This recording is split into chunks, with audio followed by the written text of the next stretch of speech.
Welcome to Intriguing Beings, a new podcast with me, Roo Chater. Over the last 20 years, I have been lucky enough to meet and interview a host of interesting people. This summer, I decided to record some of these conversations for a new podcast. Episode 2 with Steph Bridge. Steph Bridge is a multiple world champion kiteboarder. She runs several successful businesses with her husband Eric, and they have brought up 3 world-class kiteboarding sons. At any one moment, they can be scattered in all 4 corners of the globe. Yet somehow Steph and Eric manage to find the time to keep on top of life. She's an incredibly busy lady, so to get some quality time with her at the Armada was fantastic. We have an interesting discussion about kiteboarding's inclusion in the Olympics, bringing up the boys and nurturing their interest in kiteboarding and other sports, how she manages to find the time for it all, and the one thing she holds most dear. This week's episode was recorded in between 2 beach huts at the Armada, so I apologise for the odd seagull, and for Steph's phone going off right at the beginning. I really hope you enjoy this one. You can hear these all over the internet now, and they are posting to YouTube too. Be sure to tell your friends, and help spread the word on social media about the Intriguing Beings podcast. I'm having a conversation with a lady called Steph Bridge, who's one of my favourite kiteboarders in the industry. She's won countless events, world champion, incredible wave rider. She's also a mother to 3 boys who all kite surf at world level as well. And she's got a husband called Eric who helps keep the whole family going with Steph, and they run a business down in Exmouth with a kite shop and a kite school. And they do a lot of work promoting youth kiteboarding as well, which has been a big focus for them. Steph, I first met you a long time ago now. I think it was in Cape Verde. And when I first met you, I hadn't met you before, I knew of you and I'd heard about you, and I went on this trip with you, and I was just blown away by the amount of energy you had, which is funny because you said you're tired right now, but the amount of boundless energy that you had, and that we went out to that wave off the coast in that little boat, and it was sketchy as hell, and you were riding strapless before anyone was really riding strapless, and this was an offshore reef break that was sort of triple overhead, and you were getting chewed up and spat out and just kept coming back for more. And that was my kind of first experience of meeting the enigma that was Steph Bridge, and I thought, wow, you're hardcore. And also on that trip, we did some upwinders on the surfboards because you had just got into racing. It was the first one with the 2 fins, wasn't it? That first North race board was kind of the one that was the production model. Yeah, that one in 2009. And no, I mean, in fact, I've been really lucky. I've been supported by North Kiteboarding since 2005, actually. Oh, since 2005? Yeah, when the Fifth Element came along. Okay. Yeah, so that's been a really great journey with them, and in fact, that trip was in 2005. That was before racing, right? So you were just supported by them as a freestyler. Yeah, I did actually twin tipping. Did do the twin tip thing. I was in the day of the dangle pass, which many people will remember me learning, but I pretty much wrecked most of my body freestyling when I probably shouldn't have been, but I really enjoyed that. And I think it was 2007 actually when the first race event, in fact it was Dickie Gowers who said to me, Steph, you've done a load of dinghy sailing, a load of racing, how about going out to this event? And we went, and I looked at it, and it was in Portimao in Portugal. Okay. In 2007, and I said, well, he said, well, do you just go around the course like you would? And I said, yeah, well, that's fine. Let's get some big kites. So I got some big kites, and I took my directional board without my straps. Okay. And just a normal strap. Yeah, it was a rocket fish. Yeah, I remember that board. Yeah, big board. One of the first ever surfboards that was well made. Made by a kiteboarding brand surfboard, basically. Yeah. And so took that without the straps, turned up, and entered the first race. It was about there's about 60, 70 kites there, and we're all going upwind, and it just feels like back in the day of dinghy racing. Yeah. Get around the windward mark in third. And think, well, this is all right. Yeah, I'm doing okay. This is doing okay. So I did the whole event and won that for the women. And we were all mixed with the guys, and so I don't know where I was, but I was definitely top 10 in the guys.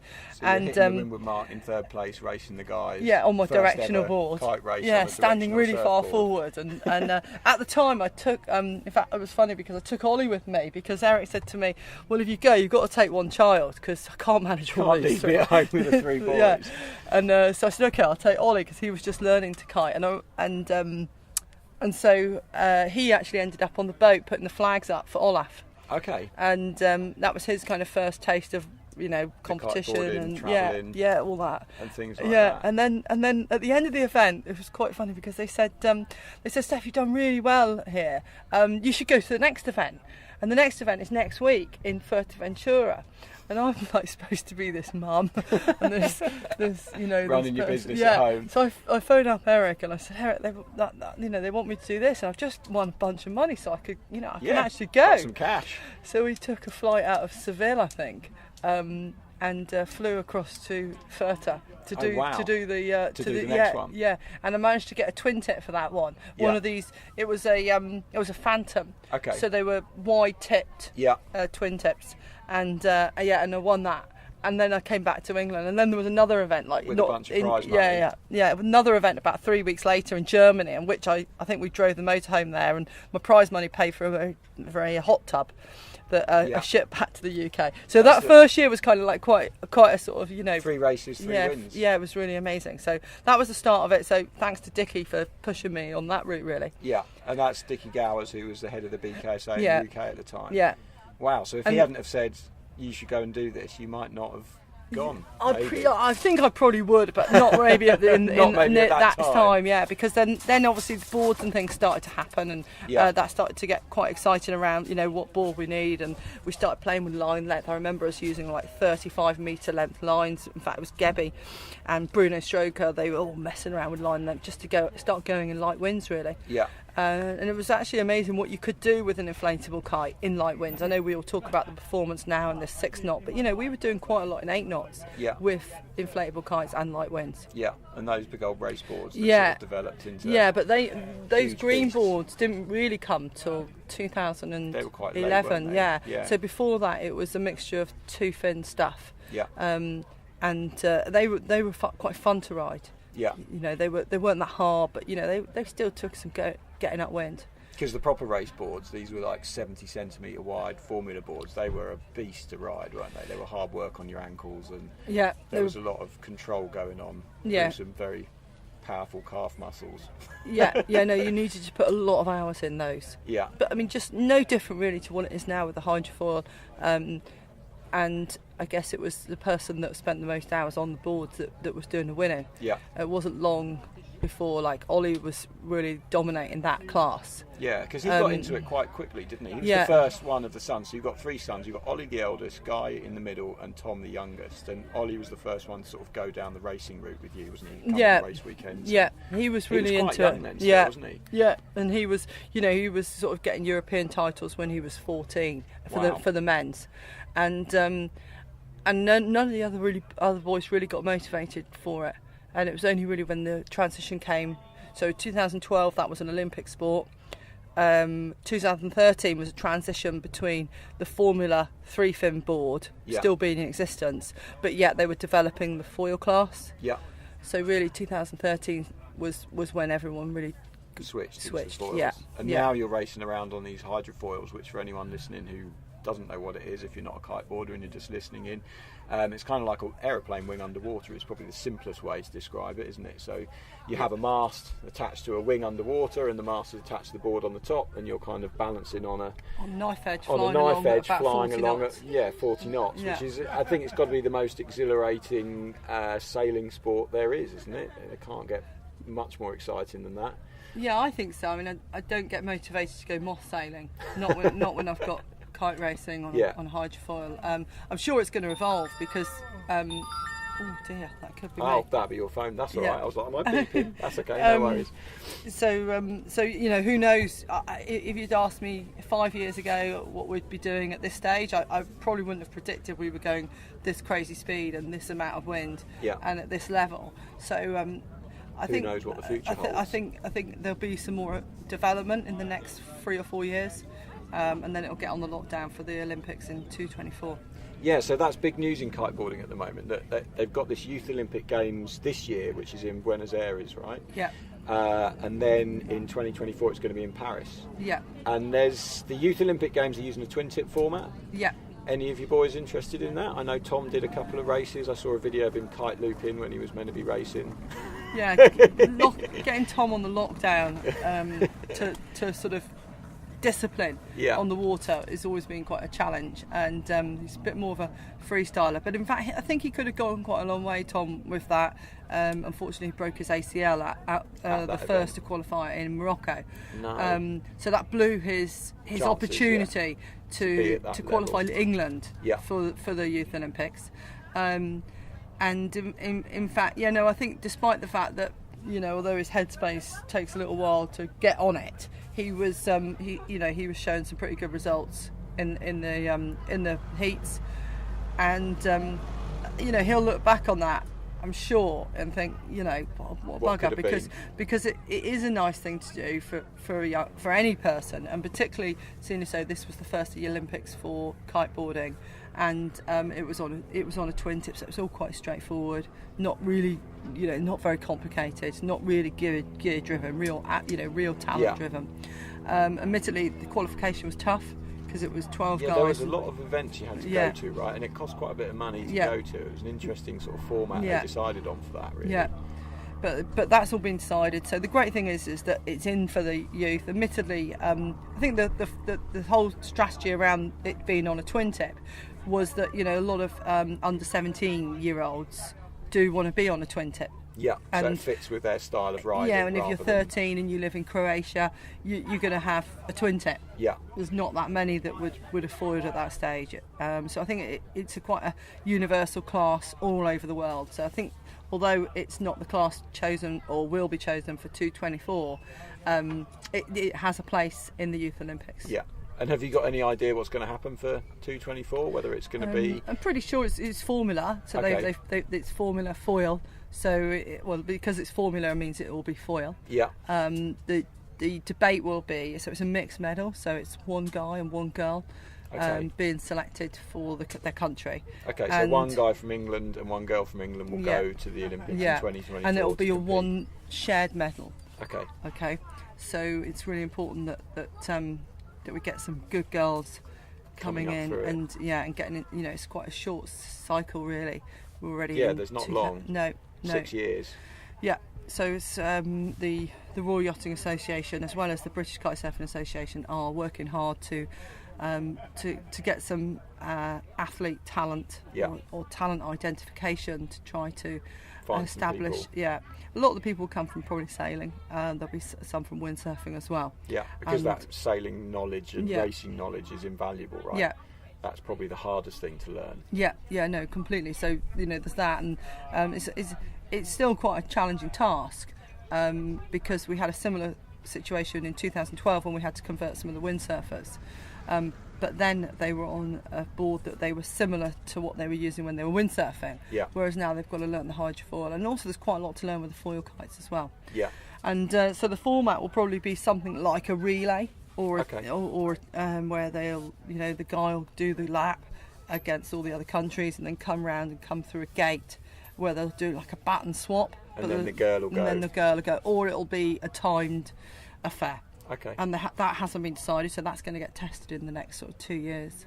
So it's quite an exciting time, really, for kite racing. Yeah, it's really exciting. Yeah, and I'm certainly not. I'm not thinking that I'm going to go all the way, but I'm going to stay in it for as long as I can. Yeah. And enjoy this kind of journey with the boys, and also you kind of invested a lot of time and money and resources into the sport so far. It's really quite important to stay with it, and also to steer some of the national governing bodies in the right regime to coach as well. And are the RYA quite behind it now? I know for a while they were sort of a bit standoffish. Have they now realised, okay, it's in 2024, we need to start putting some money into it and getting behind it, or are they still a bit like, it's kiteboarding, we're not? Yeah, no, they're really behind it. They've accepted the fact that they're going to embrace it. Okay. We've had a fairly good meeting. They're going to support us for the World Championships, which are in Denmark in 4 weeks' time. Okay. So paying the entry and supporting as far as coaching and physio and support at the event, and then because that event's quite important to get some sort of idea of where you're ranked in the world, which will then be determined by Sport England supporting athletes for if they're top 10. and if Sport England support the athletes, then you become under the British sailing team. And then you get funding. And then and that'll all kind of happen. They'll wait for everything to confirmed in the November decision. Yeah. So it probably won't be in place till January. Okay. So quite a lot of changes, particularly for our boys. I was going to say, because you've got Olly, who's has he won the world title yet? No, not come quite. very close. But he's won the youth world title, hasn't he? But then Guy, who is the middle son, wasn't that interested in racing, and all of a sudden he's on the podium beating Nick Parlier at the recent race event that was going down, which was pretty amazing. It was like, Guy's stepped up to the plate. So you've got two boys that are potential Olympians right there. It's going to be very, very interesting. And there's also Tom, who might come out of the woodwork and suddenly decide he wants to have a go. And then there's going to be, I mean, not just our boys, but you've got Connor, who's really pushing and doing really well with the foil, and there's going to be other, there's 6 years, I guess, between now and then. There's going to be other kids that are going to look at it, and if you do something every day in good conditions for a long time, you're going to get good. You're going to get really, can't help but get really good. But admittedly, the boys are coming in with a big head start. Are they quite focused towards it? Are they recognising this is a huge Olympic opportunity and we're into it? Or are they, I know they're sort of teenagers, so are they still kind of like, it's all right, whatever, I'm not too fussed? Or I think the Guy in particular is really focused and driven. Olly, you got to remember, has been in it since he's been doing it a long time, and he got really hurt after 2:12. He was really set on 2:16 being his year for the Olympics, so he's going to be a little bit older. And I think he feels that he's got an opportunity for the next sort of 6 months, stroke a year, of actually doing a bit other disciplines and other projects with his life. Because in fact it's not going to be that formalised for a bit. And so he's sort of saying, well, okay, I'm going to do this for a while and then come back in. He'll do the worlds and things, but he won't do all the events. And then I think for Tom, who knows? I can't really see Tom having the same mental attitude as Guy, who's extremely competitive. But we'll see. Guy's also surprised us both. So you never know. So Tom could surprise you, just like Guy has. And he'll also see it as an opportunity, and not only in 2:24, but it'll stay in, and it'll probably come in different format for 2:28, where there'll be hopefully 2 medals, if not a bit more. So the fact that it's in for 2:24 opens up kiteboarding to the masses, and more importantly, shows them what we potentially can do, and hopefully get some other medals as well. Yeah, it's quite an exciting time, isn't it? There's definitely a lot going on. I mean, it must be quite tricky managing, your business interests, because I know you've got it's not even really a guest house, it's almost a hotel, isn't it? That new building that you've been working on, and it takes 20 people and you're renting it out, so that's obviously quite a big focus. You've got the kite surfing school and the youth gang that you've got down there that you coach as well, and a kite surfing shop, and then 3 boys, and obviously a house to run. How do you get around the logistics of when someone's got to go to a competition here? Who decides who goes, whether it's you or Eric, or who's going to stay home with the kids? How does that kind of work? Is it fairly fluid, or? It is really. I mean, Eric's obviously a legend, and he holds the whole thing together. However, it generally is me that goes to the events, mainly because I can, I've done them for many years, and also I can also compete still, which I think is quite good. And I guess, as far as the juggling goes, it's just 24/7 really. It's all on. There's not a lot of time for socialising when we're in our season. So our season is sort of April through to November, and this time is quite difficult because we've got the Europeans and the Worlds happen in the summer months. Right. So it's a little bit more challenging. So there's a lot going on. But somehow it all works. I think Eric and I have been working together since I was 18. Wow. So we kind of got a good gel going. Yeah, I think so. We've got a little bit of gel, or just madness. Yeah, it must be. I mean, I see it from the outside, and I just don't know how you do it, because it just looks like you're here, there, everywhere with 3 boys. Because we've talked a bit about Olly and Guy and their racing career, but Tom's, one of the best freestylers in the world when he's not injured, which he's been injured a lot, and he's suffered with a lot of injury over the years. So it must be, I don't even know how you cope with organising them all, and making sure they've all got their kites and their boards and they're all packed up and we're all ready to go. And you must be packing kiteboard bags all the time and making sure you don't forget stuff. It must be a nightmare. Yeah, you want to see the packing list. We did create a packing list a few years ago. It's a really good system. So it's a military style. So yeah, there is that, so that nothing really gets forgotten. Tom's obviously been really priority to get him fixed up. He had a bad knee 2-3 years ago, and yeah, it's just I think the freestyle does take it out on the kids, particularly at that stage when they're growing so much and the bones are still growing, and also they haven't really developed perhaps as good a training program as they could have done. Yeah, so they're not perhaps looking after themselves outside of the actual riding. They just go down and throw down. They go down there, throw their stuff, they go surfing and they go for a bike ride, but actually it's kind of got a bit more regimented. Whereas a top level athlete at the age of 24 would be training his muscles to do those tricks and really thinking about it more as a sort of mature. Yeah, and it's quite difficult, isn't it, when you're young to sort of get that remain self-motivated. The last thing you're thinking it is really. So that's why I think it's quite good to have like the national governing body to actually be supporting them, which will come. Yeah. And I think that'll make it all a bit more professional, which I think it really needs. Yeah. As well as it being really fun, but I think something like a program in place is really important.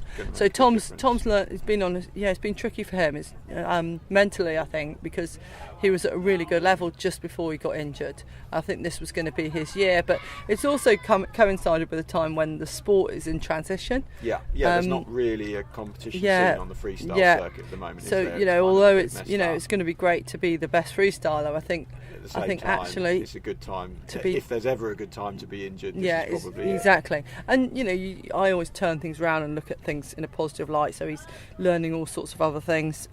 He's got this surf foil going on. He's really excited about that, and he's making boards for it to work on. And so I think he'll come back stronger. Yeah. And how because I know for Tom he's suffered with injury quite a lot. Is he quite good at mentally picking himself up and rising above those things, or does it get him down and you have to kind of help motivate him? No, not at all. He's one of these amazing kids. He's very, very lucky because he's extremely self-motivated when it comes to doing his fun thing. Yeah. He's not particularly self-motivated to go into the gym and bash out some kilometres. But he will go out on the shittiest, crappiest, horriblest day when no one else will want to go out, it'd be freezing cold, and he's out there. He'll have 2 wetsuits on in that day. He'll have gone out in the morning, come back in at lunchtime, be back out in the evening.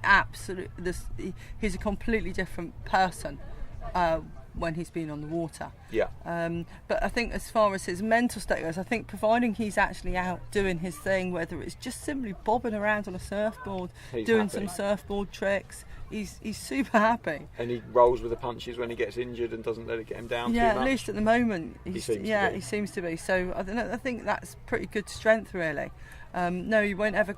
This whole injury, he hasn't gone down to the beach and I really want to be out there. He's actually, he's taking the photographs, doing something a bit different. Yeah. So I think that's really good. Really good. That attribute will hopefully keep him in good stead. Him going. Yeah. Yeah.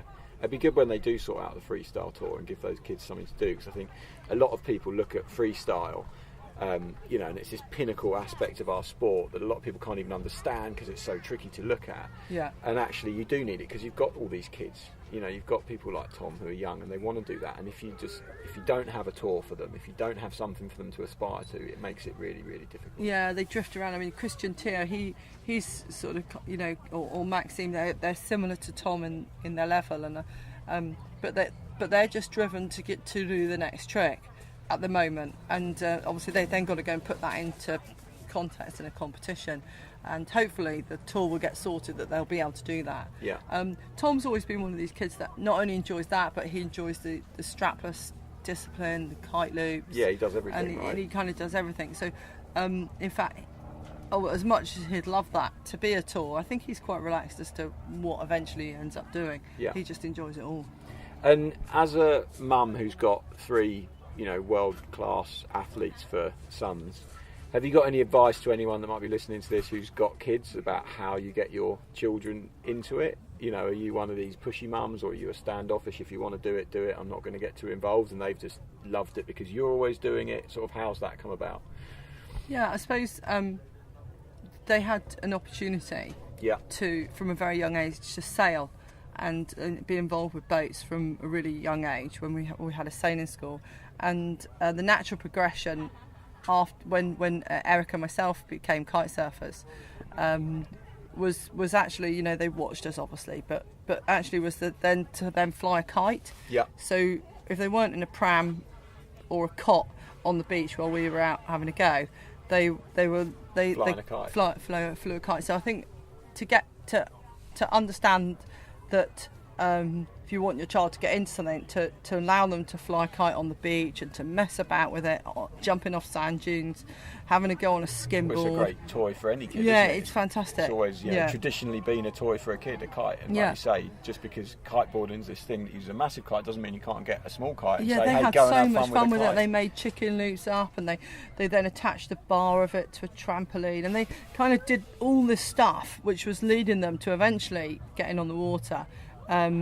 As well as, you know, all the board skills, like so snowboarding or some wakeboarding or just on a mountain board with that same kite, just a small. It was a 2.4 metre Sting, and I guess then in between that, the other thing is with our kids was that because they were always involved with our business, they actually didn't have that much else distracting them. Yeah. So they were sleeping. Yeah, they were sort of pre-phones. Just always around. It was pre-phones and pre. You know, there wasn't any club. We didn't have YouTube to go and watch. We didn't have clubs where they went and sort of got distracted. I want to go to. I mean, Guy actually played footy for a bit, but not too intense. Yeah. And I suppose we didn't actually give them that many opportunities to do other things, because after school they would always come down to work and then they'd go and mess around on the kite on the beach or go for a sail or something like that, and that was their after school activity. Yeah. Which was great. It was you know, growing up and then it wasn't long before they went on the board, and the difficulty to start with was getting hold of a gear that was small enough to like go around them as a harness or a small enough board. But obviously now, if you're getting your kids into the sport, all of that sort of thing is much easier. Yeah. And then I think one of the biggest things is the advice is that time on the kite. So even if it's not quite, I mean, these days like today where we've got this real gentle sea breeze, is absolutely perfect for kids going kite surfing. Yeah. And you know, it's not wind quantity, it's wind quality, and those 10 knot sea breezes, flat water are just absolute gold to get the kids into it. Yeah. So yeah, I think it's a fantastic sport to travel with as well, with your kids. Do you ever, probably more so Tom than Guy and Ollie because of what he does, do you ever watch them when they're doing their mega loops and just have that, oh my Gordon Bennett, that's my son and I don't want him to hurt himself moment? Or are you just like, yeah, fine, whatever, it doesn't bother me that they're doing these crazy tricks and jumping 100 foot up in the air and spinning the kite round and doing all sorts of crazy stuff? Yeah, it was funny because there have been so many accidents with the King of the Air. Tom, I was not actually at home. We were actually running a trip in Cape Verde, and Tom was a reserve for King of the Air. Yeah. And so it was the Thursday night, and Tom phones me. He says, "Mum, I've got an entry. I've got to be there tomorrow." Because a few people got injured, didn't they, before the event, and so he got the call. I was sat there in Cape Verde, and I was thinking, I really don't want you to go. Because you know what his mentality is like. Yeah. He's going to go huge regardless. So the flights were ridiculous money. But fortunately, Ollie was also in England. So I said to Ollie, I'm going to have to pay and you're going to have to take Tom. So the two of them ran around for 6 hours getting packing. And then I had James Barabas, he sent me a message and he said, Steph, do you realise it might be quite tricky to get Tom into South Africa? Go and make sure they take the birth certificate. Well, I mean, my filing system for a birth certificate when I'm sat in Cape Verde with very poor internet. Anyway, they managed to find this birth certificate. Wow. Which was quite amazing. And they got themselves there, and I think they arrived at like 1 in the afternoon. The event started at 2. Crikey. So I think it was quite quick. So I was a little bit, I knew that Tom would would not be in the best physical shape after a flight like that, and to have not he's kited, not prepared or ready for it. He's just rocked up and then he's But I think out. It was still quite cool, and they'll remember that for all of their lives. Just that whole experience of getting the call up and running around, because he had to go and get cash out of the bank. He didn't have the money to transfer money, so he didn't have money to pay for the flight. So all of that was like last minute, and I think the two of them, it was just a whirlwind trip. So it's great that they did it together. But nerve-wracking for you at the same time. Were you watching the live stream? Yeah, I was trying to, but I couldn't really. And evidently he rode terribly. So, which was in typical Tom fashion, because it doesn't seem to be able to perform that well under competition, particularly when he's been on a flight. I don't think he was ever likely to do that great, but it was just a really great experience, and I think it's also motivated him to go and spend some time there and to get into that scene. I think so. Yeah, which I think is really good for any rider, because they're surrounded by their peers, and everyone's there from all the industry and things like that. When Tom was like 8 or 9, we did a trip to South Africa, and we spent forever leaving Cape Town because we didn't have small enough kites for the boys. So I think we're going to try and get out there, all of us, and sort of recreate that trip sort of 10 years later. And you do quite a lot, for all the travelling that you do separately. One of the things I think I like about you guys is I'll see you in various places in the world, and you're all together, and you've all come away as a family, and you put quite a lot of value on those trips, don't you? Yeah, we're all going to go away, and we're going to go kiting, and we'll go to, I think the last one, you go to Australia a fair bit, and is that sort of a really important thing that each year that you're going to all have that time together? I think so, because it's a Christmas time when it's a family time, and we all really enjoy the wave riding, and we don't really get to do that much during the competition season, so it's really nice to just dedicate a bit of time to finding some good waves and living in a tent, eating outside in a little camping cooker, and just enjoying each other's time, really. Tom loves his surfing, so he's up in the morning really early doing that, and everyone's really active for that time. And in generally, slightly warmer places in England at that time of year. So it's either that or obviously, like you've done with the mountains. But the water thing seems to tick a number of boxes as well. And be a big focus. Yeah. And you've had an incredible life, really, I think, and a very rich and rewarding life. But it's not come easy. It's all down to sort of hard work and decisions that were made at the right time, and sacrifices to go and do things like on the spur of the moment to enter events and things like that. Are there any things, when you look back on sort of the last 20 years of kiteboarding, and things that you do differently maybe, that you think, I wouldn't have done that, or that was stupid, or we shouldn't have done that, or are you sort of pretty happy with how it's gone and where you've ended up because of the decisions you've made? It's funny, isn't it? I'm not one to really look back. I'm always like looking forward. So I'm always thinking of the next thing and the next plan and the next project. So which rings true with every time I see you always running around super hectic. So maybe I don't really look back enough. I suppose kite looping my way on a 5-metre Vegas up Blackpool Sands and ended up getting blue lighted out of there on an ambulance, having broken a sternum and my back, and that was a poor thing to have done. That was a bad decision. That was when I decided, there's not many, I should probably enter the freestyle because it might help pay for some bills. And that's the thing, is like everything's always trying to add up. I could do really well at that, and that'll help pay for the accommodation or something. But that was a really poor move. It's tricky, isn't it? I generally try and say yes to everything. I got an opportunity to do something with Richard Branson, and I said no to that. That was probably probably the one thing I shouldn't have done. Yeah, the boys were quite poorly at the time, and we met him on Green Island, and he come on the boat with us at this amazing boat, and turned it down. No. Yeah, so that was a poor move. You've since met him though, haven't you? Since then we spent more time, and we talk about it because it was a long time ago. It was in 2004. Okay. So the boys were really little, and anyway. So that was probably the thing I should have said yes to, but you could have said yes and had ill boys puking up all over his boat. I know. So there was that. That could have been a great anecdote.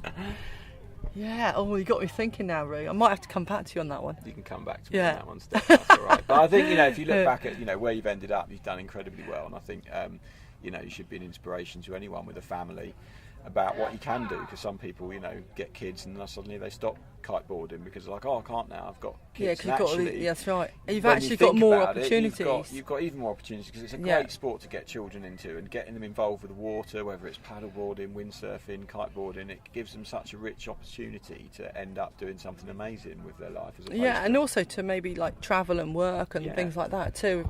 We've got the youth kids that are at that stage now, 17, 18, and they're like, they've got an opportunity to have a gap year, and I've got a friend out in WA Surf, and he needs instructors, so they're going to go and work out there, and I just know that that's going to be a massive life-changing experience for some of those kids. And the youth thing's something new that you've been doing, right? It's basically you've got your kite school in Exmouth, and you have a kids club, I guess, or a youth coaching club. How did that come about? Well, I guess we'd always been involved with teaching children, whether it was in sailing and more recently with our own children kite surfing.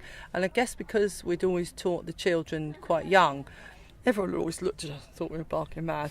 But then they started to say, well, how do I get my kids into it? So in fact, we'd been teaching children for quite a long time. And then it became apparent that we needed to really embrace the amount of kids that we've taught, and to sort of, put them through those next stages of progression. So to meet regularly and to get film and not just teaching them and then letting them go. That's right. Take them on a bit of a journey that's and right. progression. And in fact, out of the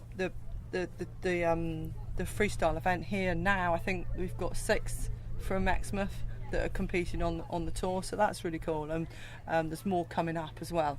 So it's it's not an easy sport to get the hang of, and it's not an easy sport to access if you haven't got much money. So we try to facilitate that for local families that haven't necessarily got the money all the time, or the ability to get over to that sandbank because it's safer to learn than it is on the beach.